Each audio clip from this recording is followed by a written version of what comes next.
हे गाइस, नमस्कार. Welcome back to Teju to learn.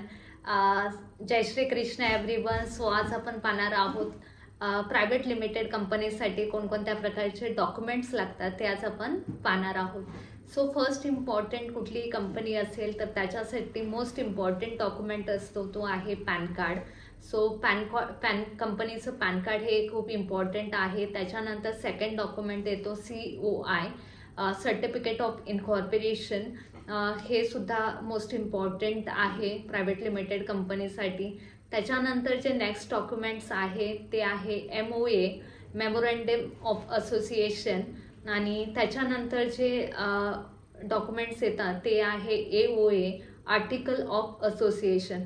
So अशा प्रकारचे डॉक्युमेंट्स इम्पॉर्टंट असतात. त्याच्यानंतर येतं जी कंपनी आहे, ज्या कंपनीचे किती डायरेक्टर्स आहेत, किती शेअर होल्डर्स आहेत, त्यानंतर मोड ऑफ ऑपरेशन कशा प्रकारचं आहे, सिंगली आहे की सेव्हरली आहे की जॉईंटली आहे, या सर्व गोष्टीच्या मेन्शन असाव्या लागतात. त्या सर्व गोष्टी लिस्ट ऑफ डायरेक्टर हे कंपनीच्या लेटर हेडवरती आपल्याला प्रोव्हाइड करायचं असतं आणि त्यासाठी आपल्याला बँकेचा फॉर्मॅट यूज करावा लागतो लिस्ट ऑफ डायरेक्टर्ससाठी.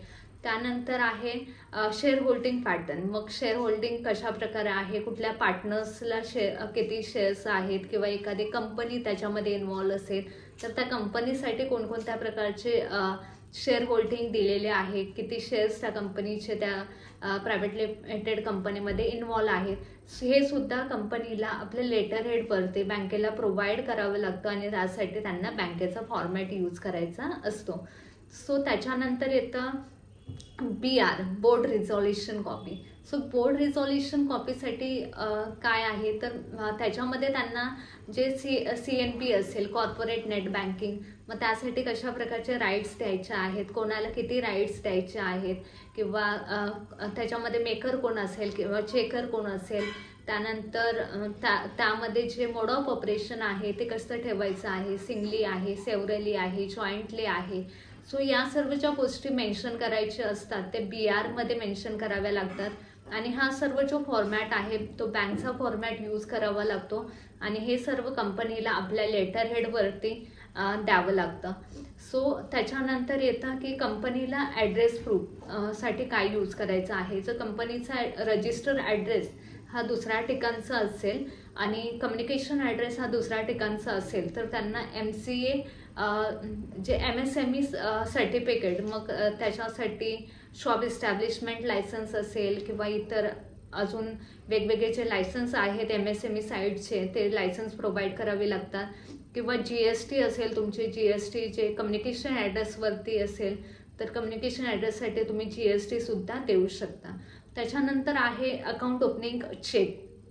जे इनिशियल फंडिंग असेल, इनिशियल तुम्ही ज्यावेळेस अकाउंट स्टार्ट करता त्यावेळेस इनिशियल फंडिंगसाठी तुम्हाला एक चेक द्यावा लागतो आणि हा सुद्धा एक KYCचा पार्ट असतो. जे इनिशियल फंडिंगसाठी जो तुम्ही चेक देता तो तुम्हाला चेक प्रोव्हाइड करायचा आहे. मग तुम्ही एखाद्या डायरेक्टरचा देऊ शकता किंवा कंपनीचं ऑलरेडी अकाउंट एखाद्या ठिकाणी ओपन झालेलं असेल तर ते सुद्धा तुम्ही प्रोव्हाइड करू शकता. त्यानंतर येतं MCA साईट व्हेरिफिकेशन. MCA साईटवरती तुमची जी कंपनी रजिस्टर आहे ती कंपनी ॲक्टिव्ह आहे की इनॲक्टिव्ह आहे त्याचं जे स्टेटस आहे ते बँकेला बघणं व्हेरीफाय करायचं असतं आणि त्यासाठी तुम्हाला MCA साईट व्हेरिफिकेशन कॉपीसुद्धा प्रोव्हाइड करावी लागते. सो अशा प्रकारे ज्यावेळेस आपण प्रायव्हेट लिमिटेड कंपनी एस्टॅब्लिश करतो किंवा प्रायव्हेट लिमिटेड कंपनीचं अकाउंट ओपन करायला जातो त्यावेळेस आपल्याकडे एवढे सर्व डॉक्युमेंट्स असणं गरजेचं आहे. आणि त्याच्यानंतर येते जेवढे त्याच्यामध्ये डायरेक्टर्स आहेत किंवा ऑथोराइज सिग्नेटरी आहे, बाबा डायरेक्टर्स बिझी असतील आणि त्यामध्ये डायरेक्टर्स लोकांना प्रत्येक वेळेस साईन करणं पॉसिबल नाही आहे, त्यावेळेस मग कंपनी एक चा जो अकाउंटंट असेल त्याला ऑथोराइज सिग्नेटरी बनवलं जातं. त्याला सर्व जे ऑथॉरिटीज आहे साईन करण्याचे किंवा चेक क्लिअरिंग करायचे, बाकी सर्व ज्या गोष्टीचे राईट्स आहेत ते ऑथोराइज सिग्नेटरीला देण्यात येतात. मग त्यासाठी ऑथोराइज सिग्नेटरी जर त्या कंपनीने ॲड करायचं असेल तर मग त्यांना ऑथोराइज सिग्नेटरीचे आधार कार्ड, पॅन कार्ड हे सर्व डॉक्युमेंट्स त्यांना प्रोव्हाइड करावी लागतात. तसेच जेवढे शेअर होल्डर्स आहेत, जेवढे डायरेक्टर्स आहेत त्या सर्वांचे ॲड्रेस प्रूफ आणि ID प्रूफ प्रोव्हाइड करावे लागतात. सो ॲड्रेस प्रूफमध्ये त्यांना प्रोव्हाइड करायचं आहे. मग तुमचं आधार कार्ड असेल, ड्रायव्हिंग लायसन्स असेल, पासपोर्ट असेल, वोटर ID असेल.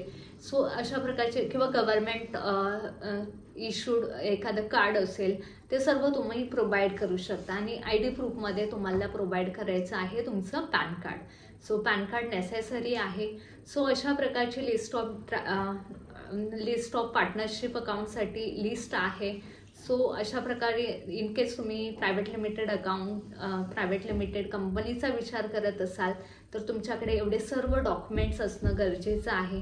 So thank you so much guys. आणि आपला नेक्स्ट व्हिडिओ असणार आहे पार्टनरशिप आणि LLP accounts regarding. So partnership and LLP अकाउंटमध्ये काय डिफरन्स आहे, दोन्ही पार्टनरशिपच फर्म आहेत. मग LLP मध्ये आणि पार्टनरशिपमध्ये काय डिफरन्स आहे, हे सर्व ज्या गोष्टी आहेत त्या आपण नेक्स्ट व्हिडिओमध्ये टाकणार आहोत. सो आपल्या या व्हिडिओला तुम्हाला लाईक करायचं आहे, शेअर करायचं आहे आणि आपल्या चॅनलला तेजू टू लर्न या चॅनलला तुम्हाला जास्तीत जास्त सबस्क्राईब करायचं आहे. Thank you so much guys.